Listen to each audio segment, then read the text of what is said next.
It is indeed an honor to come and celebrate the 10th anniversary of the Southeast Europe Research Centre here in Sheffield. I've been hearing wonderful things about its achievements, and this is to be highly regarded and prized in these difficult times for the region. I'm delighted to give this lecture this evening, and I'd like to give my thanks to my hosts and my best wishes for the future of the centre. As you can see, my topic this evening is the Balkan state tradition and the challenges for Europe. It is a topic which is slightly at the fringe of my comfort zone, as it were. I'm not suggesting my comfort zone is huge necessarily, but this is something of a new topic and a new paper for me, so I very much welcome your feedback and questions at the end. So my focus this evening essentially has two questions. How similar are the Balkan states, and what challenges arise for the European Union from their patterns of domestic governance? I'm going to argue that the Balkan states show much similarity. Indeed, we can suggest that they form something of a distinct world of governance. They're growing more similar amongst themselves and diverging more with the rest of Europe. This, I suggest, has significant implications for the European Union. The European Union has neglected the importance of different governance systems at the national level for many years, both for its existing member states and for those nations seeking to join. Yet in many ways, I think this is one of the biggest challenges that Europe faces today. How can the European Union manage its agenda when its implementation rests so heavily on the will and capabilities of governments domestically, and when that national capacity and performance varies so much? The challenge of this diversity obliges the European Union to rethink its strategy and to consider how it might intervene more effectively at the domestic level where needed. As it does intervene, there are, of course, inherent risks to the EU's own cohesiveness, its credibility, and legitimacy. So I suggest that by examining the case of the states in the Balkans, we can appreciate the vulnerabilities of the EU system more generally. Let me first try to clarify some of the underlying conceptual issues. How am I interpreting the concepts of the state and of the state tradition? Of course, the state is one of the most central debates in political science. What is the state? Is the state the reality behind the mask of everyday political practice, or is there nothing other than the political practice itself? The latter is perhaps more of an Anglo-Saxon instinct. If the state exists, is it an agent or a structure or both? I'm going to argue that the state has both a cultural relevance and an analytical utility. As an analytical concept, I follow the writings of Colin Hay, late of this parish, as it were, in his most recent article, in which he says that the state defines a series of contexts within which agency is both authorized and enacted or institutionalized. Of course, when we talk of the state, we talk of a rather complex and amorphous setting. But like Hay, I'm not suggesting that the state has a singular unity. Indeed, any state only achieves a partial unity. But at the same time, I think we can also acknowledge that the idea of the state is one with a social force as well, especially in continental Europe, and we need to place it in its social context. The state is to some significant degree culturally constructed according to different settings. It has a normative tradition that rests on established legal norms and inherited social images, values, and habits. And this social construction of the state matters. It has consequences for how we are governed. As my former colleague Kenneth Dyson wrote a number of years ago, the state idea is a highly generalizing, integrating, legitimating concept. It distinguishes public power from that of civil society, it depersonalizes state power, and it involves an awareness of the unique and superior nature of the state itself. We think, of course, of the German Rechtsstaat or the French Republican tradition, identifying the distinctiveness of the state and of the citizens' relationship to it. So it's in that sense, I think we can refer to a state tradition. So my question is, what is the nature of the state tradition in the Balkans today? And by examining this question, I think we learn something important about, yes, governability, but we also recognize that it cannot be fully separated from its domestic social context. Now, of course, when we think of the Balkans, we think of a number of connotations of how we stereotype the Balkans, often negative connotations. These images are replete in the literature on the region. In looking at the literature recently, I picked up the following themes. When we think of the Balkans, we think of domestic fragmentation in a political, cultural, and socio-economic sense.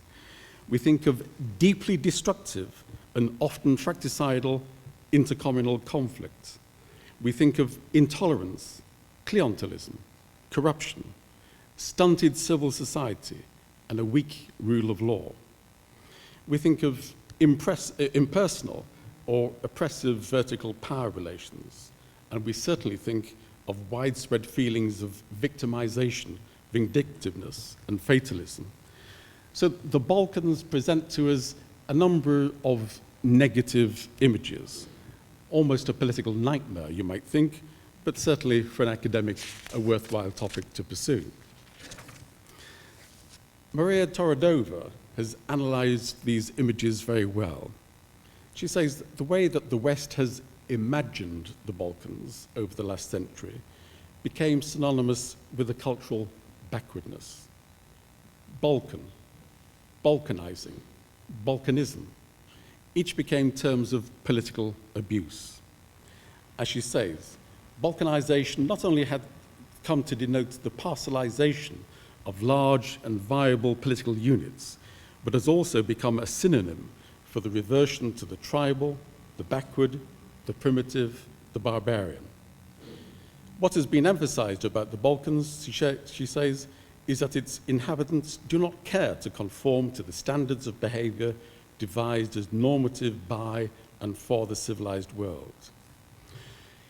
In short, we should take care in understanding the history and the social conditions of the region. The region became increasingly referred to as the Balkans during the period of the Ottoman Empire, and it is with Ottoman rule that it became associated with Orientalism in Western eyes. Voltaire, for example, equated Eastern Orthodoxy and Orientalism. Arnold Toynbee, and more recently Samuel Huntington, also saw fault lines between the region and the rest of Europe. But I think the region has shown too much internal diversity to support these kinds of stereotypes. If, for example, the equation is between Orthodoxy and Orientalism, then Slovenia doesn't quite fit the pattern, having been under the Habsburg rule and its population being Catholic. Similarly, the arguments about a clash of civilizations with the Balkans and the Near East also doesn't really stand up. Catholic Italy displays some similar traits to the region, as do Spain and Portugal. So making general systemic characterizations of these kinds is, I suggest, rather hazardous, far too hazardous for a grey, wet Friday afternoon here in Yorkshire. In any event, I'm going to limit myself to the nature of the state institutions and the systems of governance in the region, rather than characterizing entire political systems. It leads me to consider notions of statehood and state-society relations. Walker Connor once asked a classic question: when is a nation? In the Balkans, I suggest, the answer might be after the state. That is, the new Balkan states of the 19th century had in many ways still to create the nation. A narrative still had to be constructed. And an important steer came with the Congress of Berlin in 1878, which ratified new states on an ethnic basis. This, of course, was then reinforced with the Wilsonian doctrine of self-determination. So my point is, ethnic collectivism became the very basis of the states in the Balkans. And this ethnic consciousness had been cultivated under the influence of the Enlightenment to create imagined communities based on nationalism rather than religion. The Orthodox Church had kept alive a religious identity under the Ottoman Empire, of course, but the Church was soon to be on the defensive in the face of the concepts of national identity and secular states. This was epitomized when Greece's leading Enlightenment thinker, Korais, supported a break between the national church and the Patriarch in Constantinople. Other national churches would soon follow later. The new nationalism led logically to irredentism, to reclaim the nation and expand territory. Then once conquered, in many cases, our language had to be imposed on our people to create the new nation. In consequence, this ethnic stress served to structure norms of rights as collective rights, an interest based on a historic mission. Irredentism also became ethnocratic, with a nationalism based on ethno-symbolic foundations. We can think of a messianic ethnic collectivism, according to Biddler and Jeffreys. With statehood occurring pre-nationhood, as it were, with the state before the nation, to put it somewhat crudely, it created the challenges of managing a disjunction or a lack of fit between the prevailing social conditions and the aspirations of state builders. Tsoukalas and others have noted this problem for the birth of the modern Greek state. Liberal ideals were implanted by elites in a largely traditional agrarian society. The consequence of this mismatch has been a distinctive form of pre-modern, illiberal political practices, a rentier state, as economists would call it, with clientelism and corruption, a state with only a small liberal constituency, for example. And with the imposition of statehood, state institutions and administrative culture were hierarchical, possessing a legal formalism and with a strong Napoleonic traits. A similar contrast between liberal norms and a pre-modern illiberal social base was evident in many other Balkan states.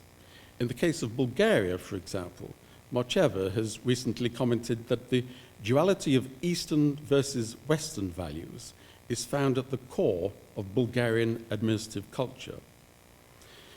Now, there are two qualifications we need to make on a historical basis about these patterns: the experience of Islam and the experience of communism.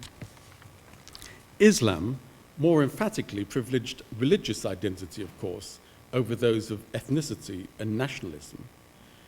The Ottoman Empire recognized religious faith as the point of separation, with a strict division between Muslims and non-Muslims. Christians and Jews fortunately enjoyed special recognition, but were of an inferior status. As zimmi, they had fewer rights and were governed by different laws. A strict hierarchy gave the Sultan almost unchecked powers. But with the stress on religious identity, the Muslims of the Balkans had a distinctive legacy when it came to statehood. But nevertheless, I think some traits were still shared: the hierarchy of the state, the absence of liberal notions of citizenship, the stress on collective rather than individual identities and rights, the inferior status or suppression of minorities, and the unchecked power of state authority. For its part, the impact of the communist state formation was, of course, far from uniform in the Balkans. General descriptions are hazardous, but to varying degrees, it reinforced the values of hierarchy, administrative formalism, and unchecked power. In the Bulgarian case, for example, Mocheva has commented that state civil servants were virtually executioners of the orders and decrees issued within the uniform command structures for policy implementation and were centrally guided by the Communist Party. The system required iron discipline and loyalty to the Communist Party and to the party functionaries. No values of difference were tolerated. The informal practices and the patterns of corruption were actually intensified. As a result, the public view of the administration became even more cynical in Bulgaria. So again, we can note the relevance of some of the key conditions: the supremacy of the party, its command over public administration, and the contrast between rule formalism and the everyday informal practices and corruption. These are clearly relevant to the theme of enduring elements of an administrative culture. Now, the idea of an administrative culture gets me closer to my main focus. It's helpful here, I think, to deepen our understanding of the state tradition. We think of administrative culture possessing norms, instincts, ways of doing things, as it were. And the descriptions of the individual Balkan states show striking similarity in terms of this core administrative culture for state institutions. Sven Eriksson, sadly not Sven-Göran Eriksson, is a writer and consultant on administrative reform, and he has depicted the Serbian administration as follows. Public administration in Belgrade was, he said, rule-oriented and risk-averse, based on legal formalism that governs all operations. It has a strong centralization of decision-making authority, with weak mechanisms for cross-ministerial coordination. It has a far-reaching politicization involving clientelism and corruption. Staff morale is low. There is a shortage of administrative equipment and infrastructure. A similar picture can be painted elsewhere in the Balkans. For Bulgaria, for example, Mocheva describes the adherence to legal mandates and procedures, the lack of adaptation towards notions of public service, and well short of notions of new public management, the absence of concern for merit and competence, the passive administrator who seeks merely to survive in the system, the lack of accountability, and patterns of corruption. What is significant here, I think, is both the relevance of these features across the Balkans in the present period and also as a long-term historical cultural tendency. They suggest a common path and a shared set of norms of underlying relevance to how the state machine operates, key elements of a frame that has survived regime change and major events over the long term. It's tempting, I think, to equate Balkan state tradition with what Joel McDowell has called the distinction between a weak state and a strong society. By general consent, Balkan states have appeared to have a sham strength, struggling to satisfy his test of being able to, quote, penetrate society, regulate social relationships, extract resources, and appropriate or use resources in determined ways. Now, of course, there are many conceptions we might have of a weak state, but a common emphasis in the literature is of state power in its social context. And in the Balkans, rentier states have been weakened by clientelism and corruption, and McDowell sees social structure also as having an important effect on the administration, the implementation of policy, state capacity is weak.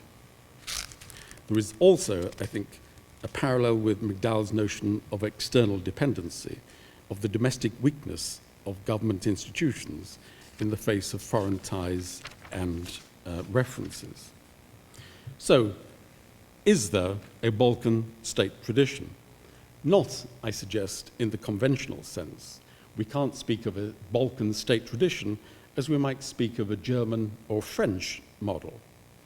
Instead, the Balkan societies have imported state models at different historical stages, in 19th century state building, in the communist era, or with moving closer to the European Union.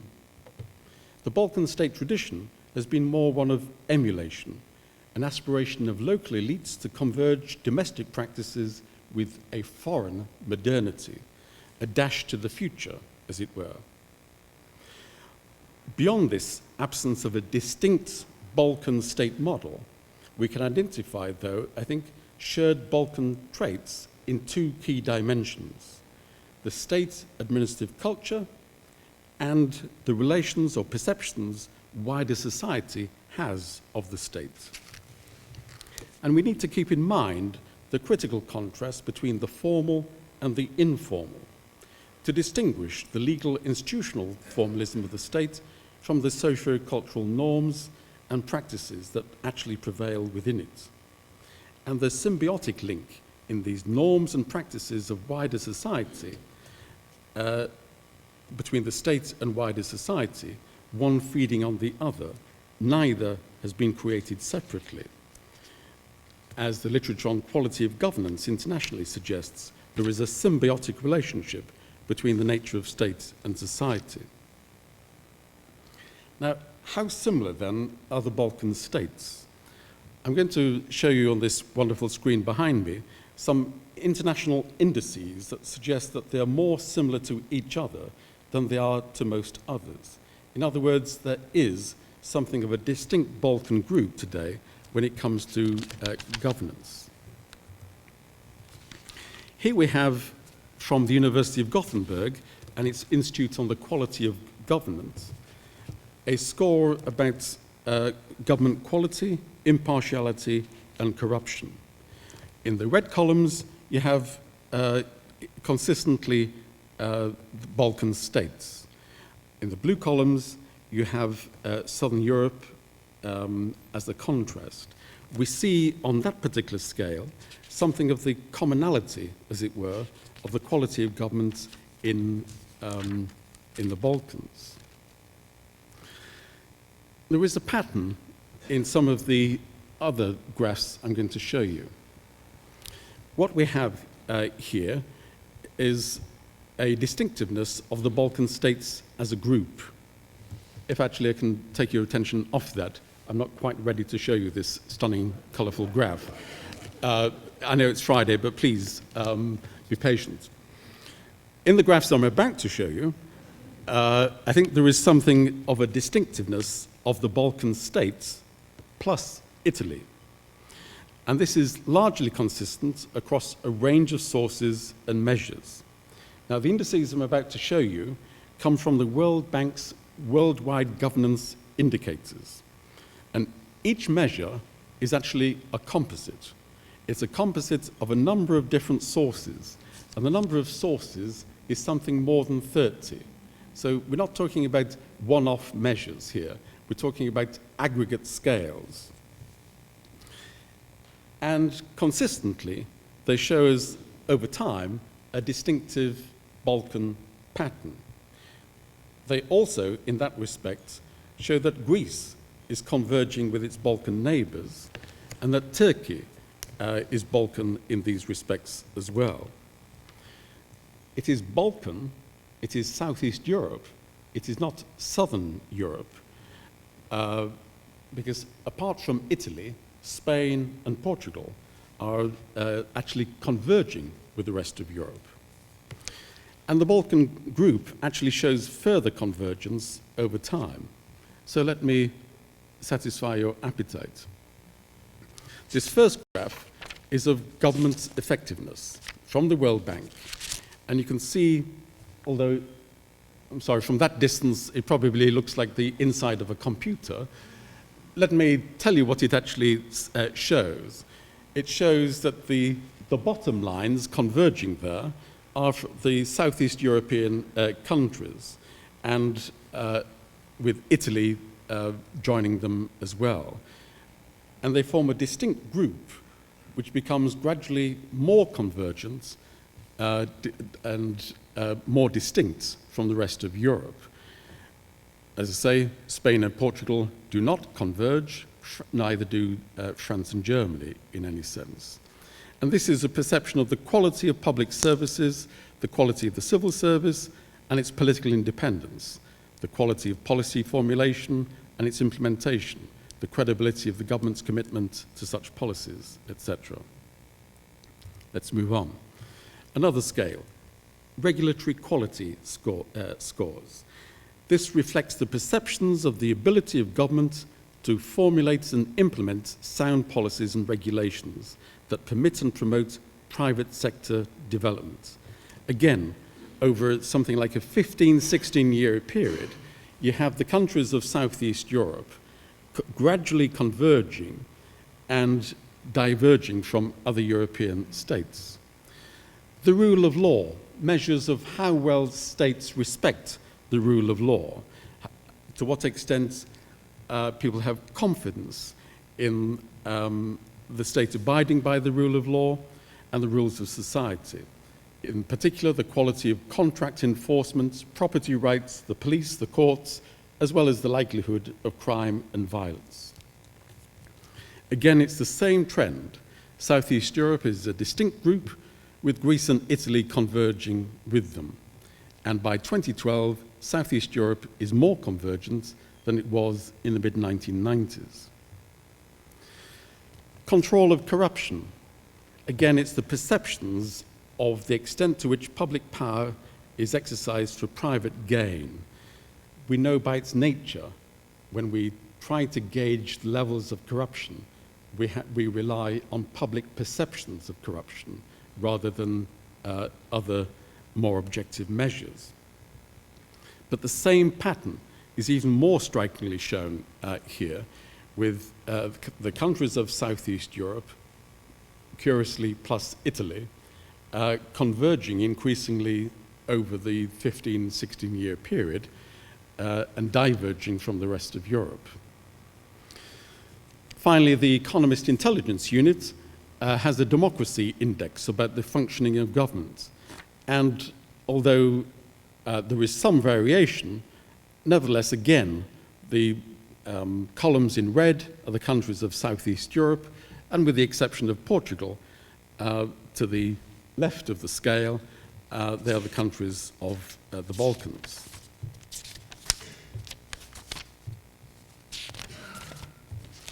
So what can we draw from this data? I suggest that they show that the Balkan states display a very similar set of characteristics with respect to governance. These are measured by public attitudes, by expert surveys, and it seems somewhat consistent with the historical overview I was offering a moment ago. Importantly, the distinctiveness of this group predates the economic crisis, as does Greece's and Italy's convergence with the rest of the Balkans. It isn't a simple matter of the levels of economic development. Italy has converged, for example, but Spain and Portugal have not. Nor can the cohesiveness of the group be easily related to the impact of the European Union. Membership or pre-accession agreements come and go, but the distinctiveness predates the impacts of the European Union. And the graphs show a trend over a 15-year period. It shows some endurance of the themes that I'm raising. And the trends seem to intensify the long-term historical features that I was mentioning a little earlier. Now, why the recent trends strengthen the long-term patterns so markedly is another question in need perhaps of separate consideration. Perhaps it's something of a similar response to shared outside pressures to adapt to the state's economic role. Perhaps it's a response to a common European Union reference frame. But it is, I suggest, as if they're becoming something of a separate world of governance. A separate world of governance. A world of governance that the West has felt the need to take action for. International support to the Balkans, that is, has followed some of these precepts. I came across an article recently on the Balkans entitled "Weak States, Uncivil Societies, and Thousands of International NGOs, Benevolent Colonialism in the Balkans." It highlights, I think, the policy theme of external intervention and the clashes it entails between a foreign agenda of intervention and the domestic receptivity. For the European Union has itself engaged in state building within the region. We can think of the European Union's participation in Bosnia and Kosovo, for example, the so-called protectorates of the Western Balkans, where the European Union started with a peacekeeping role. Or we can think of the EU's actions being so consequential in terms of the international acceptance of Slovenia and Croatia as new states. And again, the EU has been engaged in promoting a democratization process in Serbia and Albania. In addition, the EU is engaged in building new member states, of course, and the accession process is now very involved with whole hosts of the acquis communautaire, some 32 or more different chapters of legislation that applicant states must implement. So the EU is engaged in the Balkans and has been in different ways for a number of years. But what is the EU actually attempting to do in the Balkans? It doesn't seem to have a tremendously clear, certainly not a cumulative policy. In other words, the path towards accession to the European Union seems to be far from a linear or clear one. Neither is it clear that the different speeds of accession for the Balkan states are in any sense directly related to the strength of democratic values held domestically. But the EU is pressing a similar agenda for reform across the Balkan states. The EU publishes progress reports for its pre-accession states in the Balkans. And these progress reports indicate a remarkable uniformity in terms of the agenda that the European Union seeks for the reform of these systems domestically. There's a strong emphasis about the reform of public administration across the Balkan states. I could quote to you from the Serbian progress report, the Albanian, Macedonian, etc., where there is a common theme here of the European Union trying to strengthen the domestic public administration, overcoming ill coordination across government departments, tackling corruption, and trying to emphasize the degree of control and management from the top. Themes recur across these different progress reports. It's emphasized, for example, that in Serbia last year, 60% of those who gained jobs in the public administration did so on the basis of being appointed without competition, without an application being submitted, non-meritocratic, as it were. If you look at the progress reports, the recurring themes of how to emphasize, how to strengthen meritocracy of appointments, how to overcome the ill coordination and the lack of management control from above. There is, in other words, a remarkable consistency in the diagnosis of this lack of control and coordination, but also of the political manipulation of the state's administrative institutions across the Balkans. And of course, the Greek crisis has brought the European Union into a whole new different kind of state building. Greece has a troika office permanently, seemingly, in Athens to investigate, monitor, and report to the rest of the European Union. Greece also has an EU task force to offer technical assistance. A while ago, the leader of the left-wing Syriza party labelled the head of the EU task force a pro-consul in Athens. Certainly, the Troika's role appears impositional. With the loans to Greece comes a conditionality which details extensive administrative reforms. Indeed, of all of the reforms that Greece is required to make, some 40% refer to the reform of the public administration.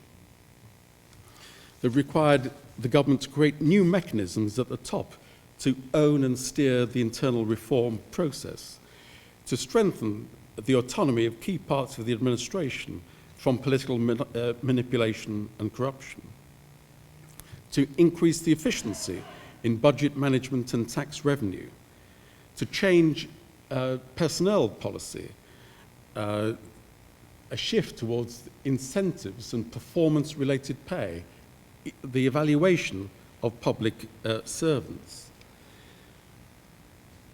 All of this agenda is, of course, very similar to what I was alluding to in relation to the pre-accession states of Greece's neighbours in the Balkans. The difference is that the agenda for Greece exposes the European Union even more. In other words, what if the European Union actually fails to achieve real reform in Greece?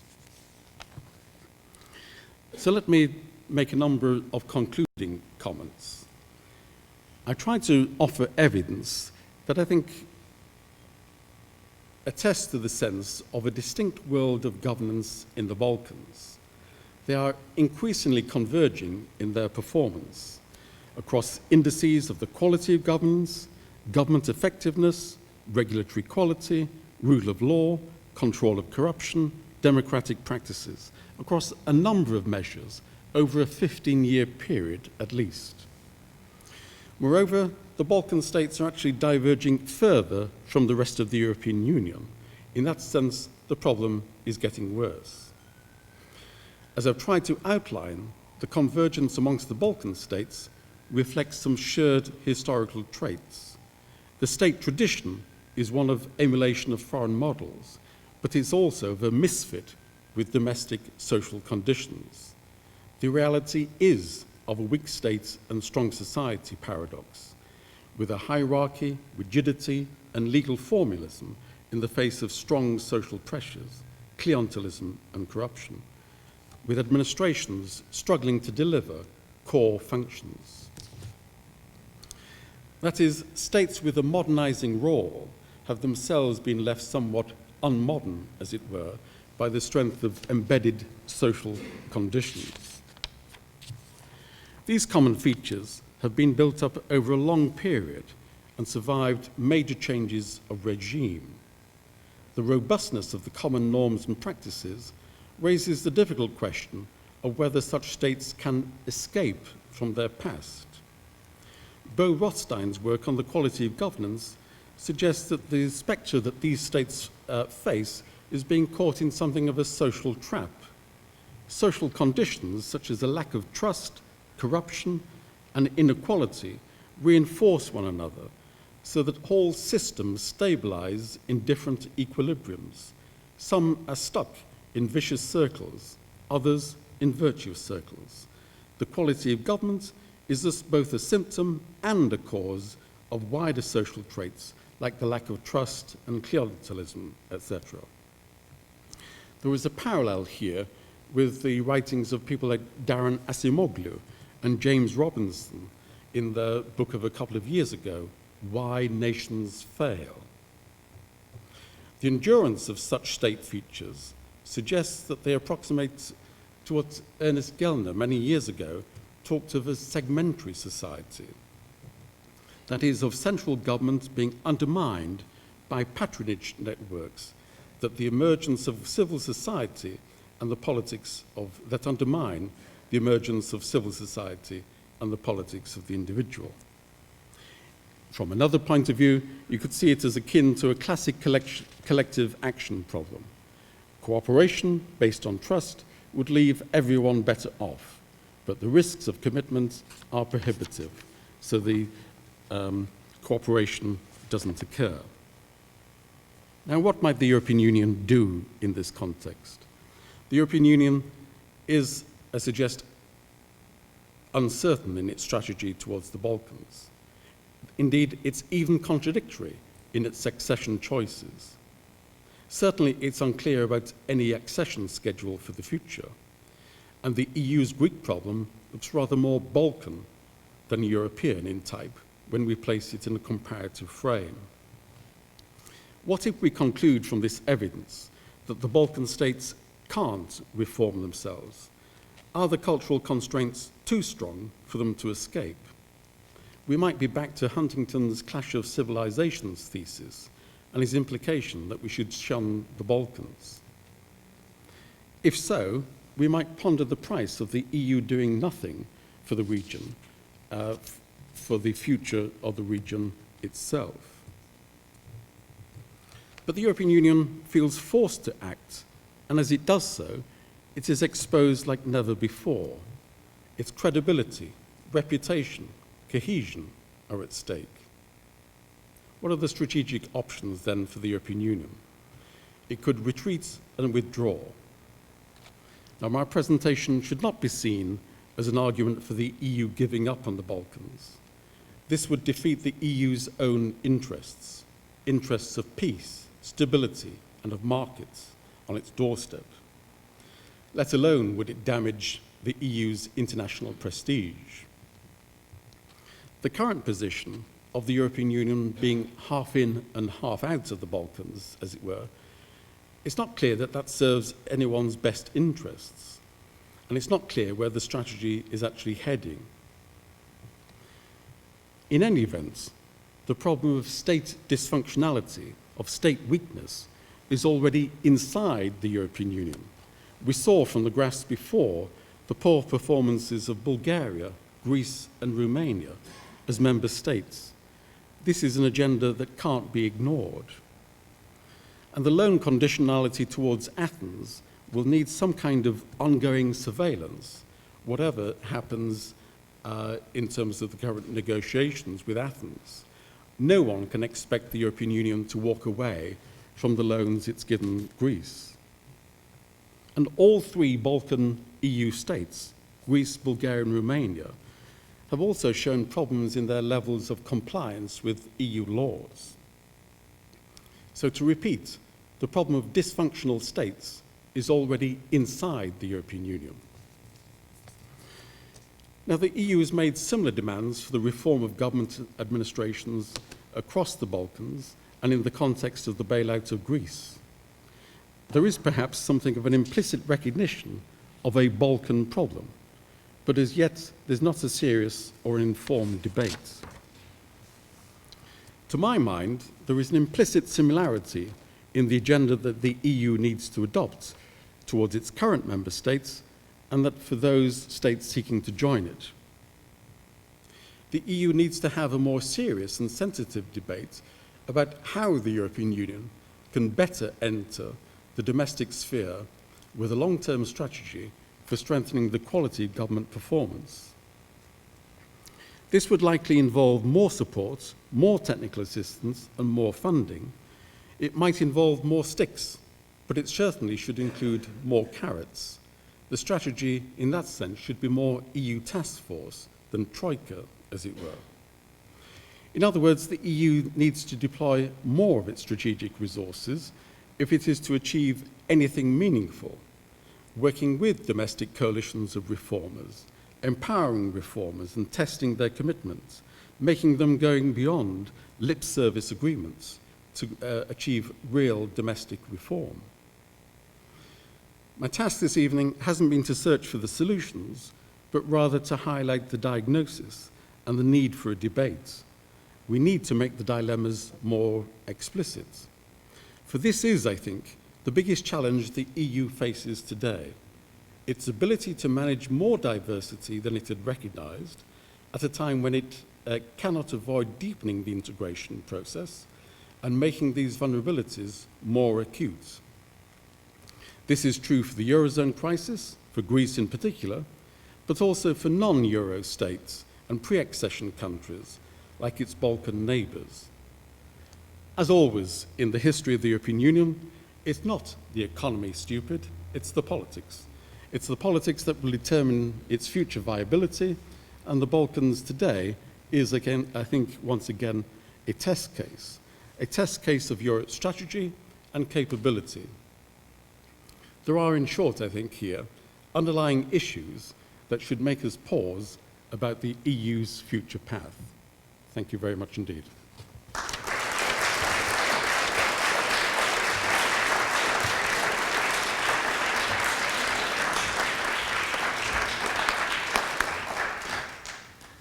Thank you very much, Professor Featherstone, for this very analytical, very deep analysis. And as we said, there is time to have questions. So please raise your hand. Who wants to ask? Yes, please.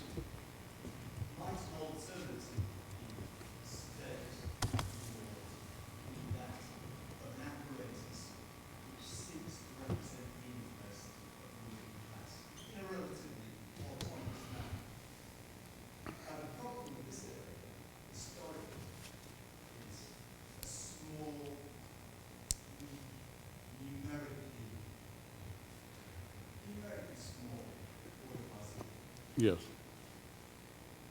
The other factor which you use there is all the external influence which it has on the states, these states do not have what. Could I just make a very small point about the EU? The EU, Greece accepted the euro. The euro is a species of world money, totally unsuited.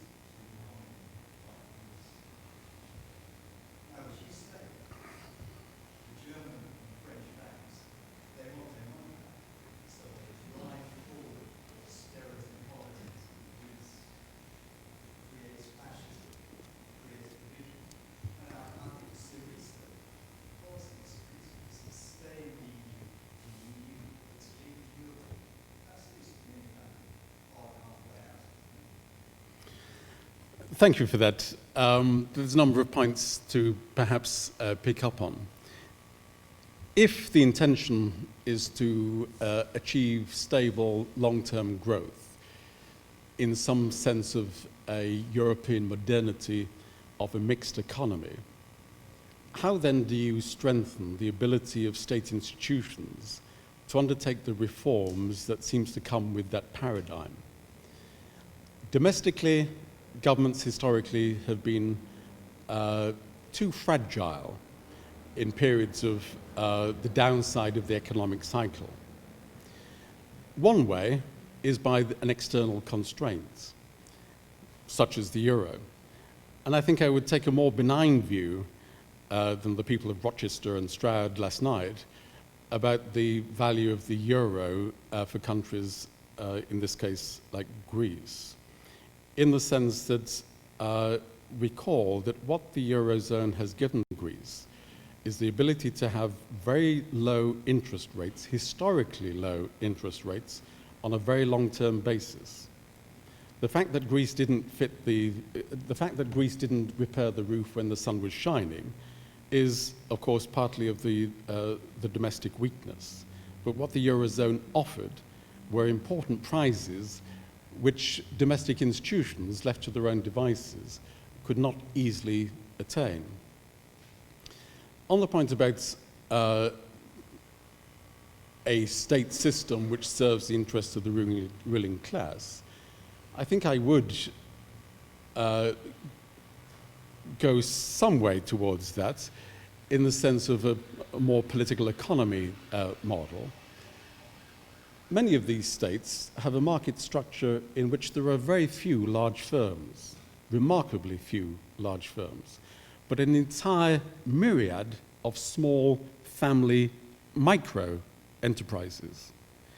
That by itself creates a structure of markets, or a structure of firms in the market, which means which favors a kind of incestuous relationship, certainly too close a relationship between state and the very few large company entrepreneurs.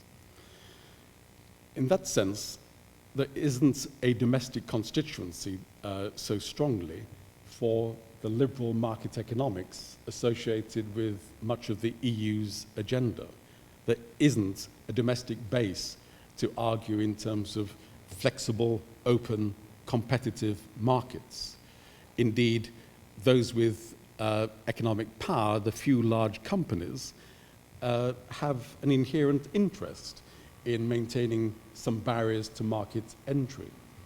So I would go with the sense that the state structure is one where it connects with the market being so dominated by a few large firms.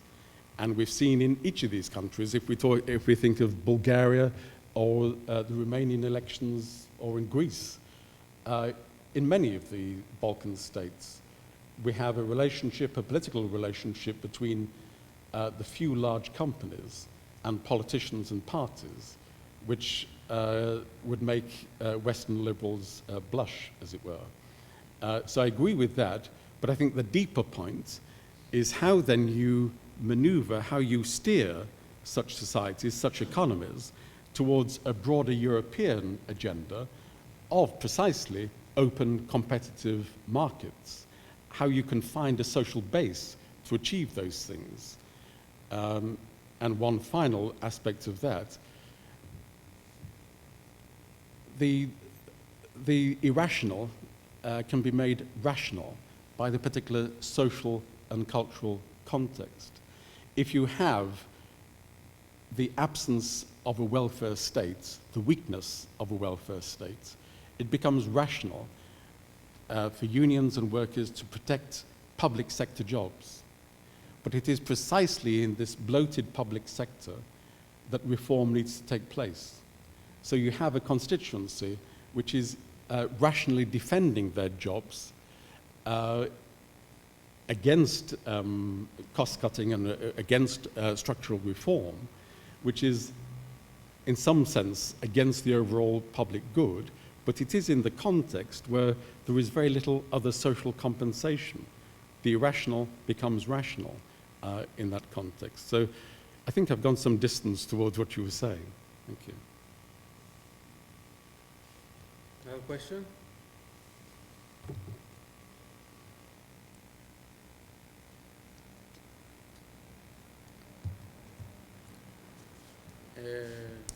Anybody else? I have a question, but I want to do it. I don't want to do it before I give the opportunity to anybody else to ask. Okay. Okay, can I ask? Thank you very much. Oops. I dropped something here, sorry. So, I would tend to agree with you when you said that Greece and the rest of the Balkans need more task force and less troika, and that would be great. The thing is that I remember, and I have a little bit of experience, and I think a lot of us have experience, of what happened, for example, in Bulgaria and Romania before they entered the EU. I'm not that old to remember what happened in Greece before we entered the EU. But there was, well, there was no task force, but there were thousands and thousands of people offering technical assistance. And we kind of know that this was probably didn't work at all. So I don't have, of course, an answer to that, but I wonder how can we do it differently and achieve some results in the next countries? Well, certainly in the perhaps more extreme case of Greece, the reason why advisedly I'd said more task force than troika, and let's be clear what the contrast is. There's a task force from the EU Commission providing technical support. The troika is the body supervising the loan, and the troika is the body that goes in and sees ministers and says, this is the reform we would like you to implement. No, this is the reform we would like you to implement, as it were. And certainly, we were talking before, until last December, I was a member of the National Research Council in Greece, and I'm certainly conscious of the Troika coming in to ministers and saying that reforms must be done in the very short term. The difference is that when the Troika insists on that kind of short-term reform, it's encouraging a short-term improvisation, a quick fix, rather than a more considered review and an assessment of long-term needs, as it were. So if the problem in Greece is of people focusing on the difficult short-term measures and not a long-term vision of where Greece wishes to be in 10 years' time, then I think it is a direct consequence of the mechanism of the Troika coming in and saying we want these cost-cutting measures to be done now, and the inability to reflect a wider assessment. More task force, more an EU Commission task force, in the sense that there is much scope to upgrade the skills, the technical know-how for how core functions could be performed much more efficiently in the Greek context.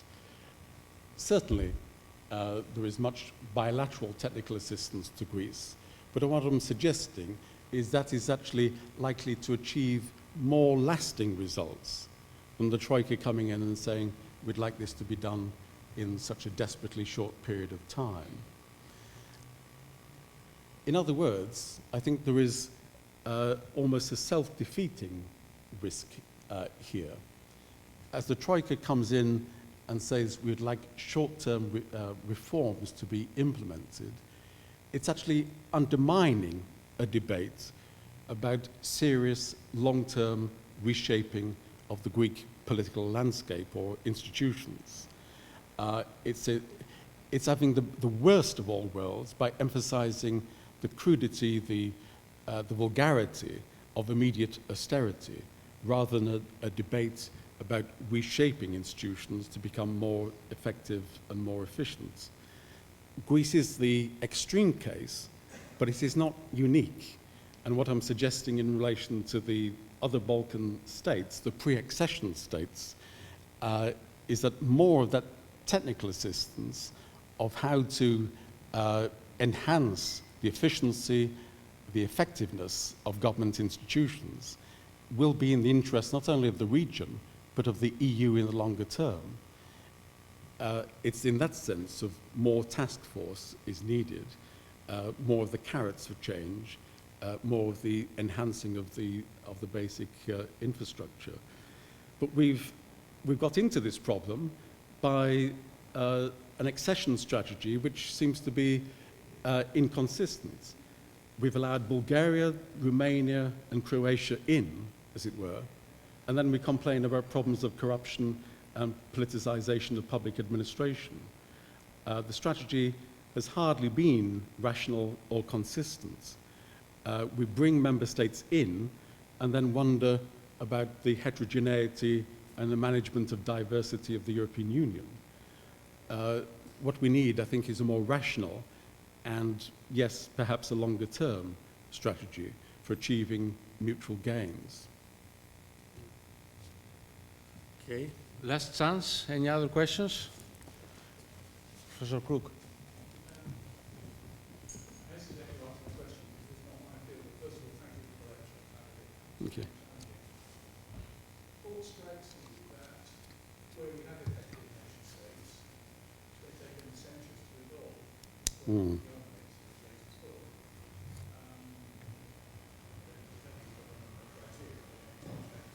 What strikes me is we've got a speeding up the process in those from the European Union.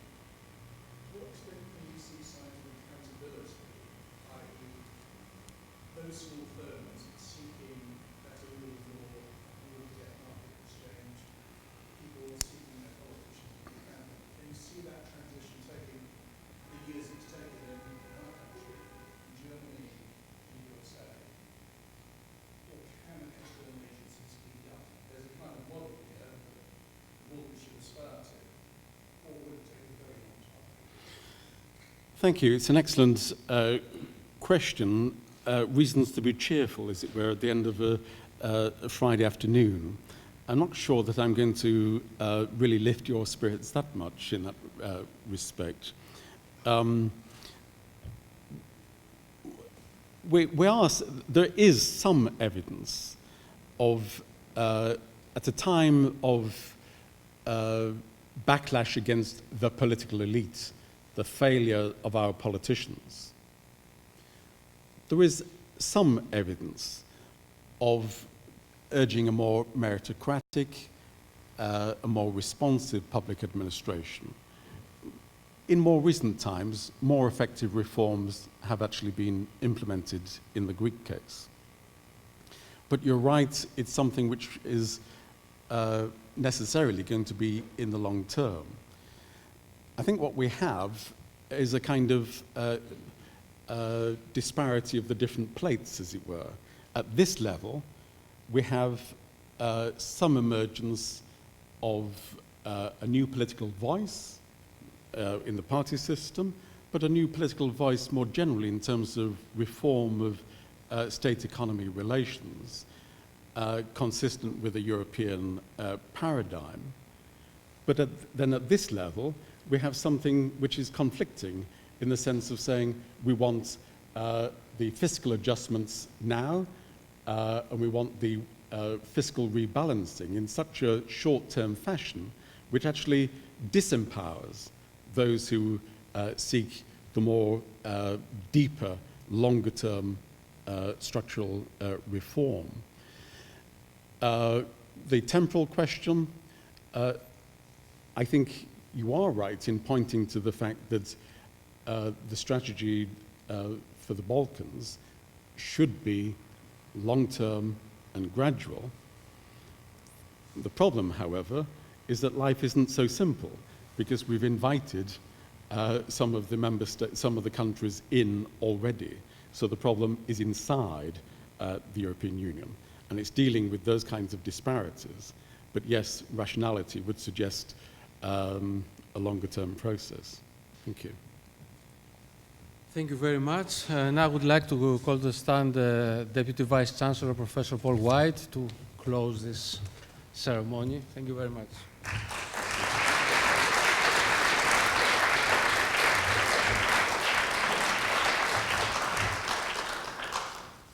It falls to me to thank Professor Featherstone for what I think was a tremendous lecture that fitted the purpose of the evening incredibly well. And I think what he's done is given us a bit of a research agenda for SEERC for the next 10 years. If not longer, in fact. We've just heard about the short term and the long term. It seems to me that there are a lot of points that have come out of that that really will resonate with everybody in this room that's got an interest in the wider Balkan area, or has been working and thinking about particular issues of politics, social development, cultural development, history, and so on. It's a very broad-ranging view that he's given us. I think it's been really interesting to see the use of some empirical data on the way in which Balkan states are now showing great similarity. That increasing convergence shown through material that relates to governance structures, to perceptions of governance, has been, I think, very stimulating and very interesting.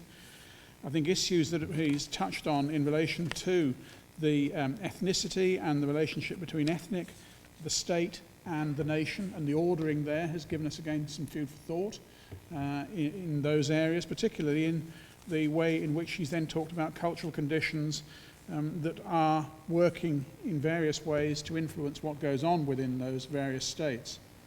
So I think it's been a tour de force for us. I think everybody will take various things away.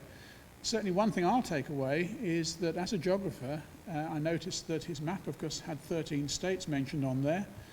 But I noticed there's a 14th, really, that we ought to regard as a Balkan state now, and that's Italy.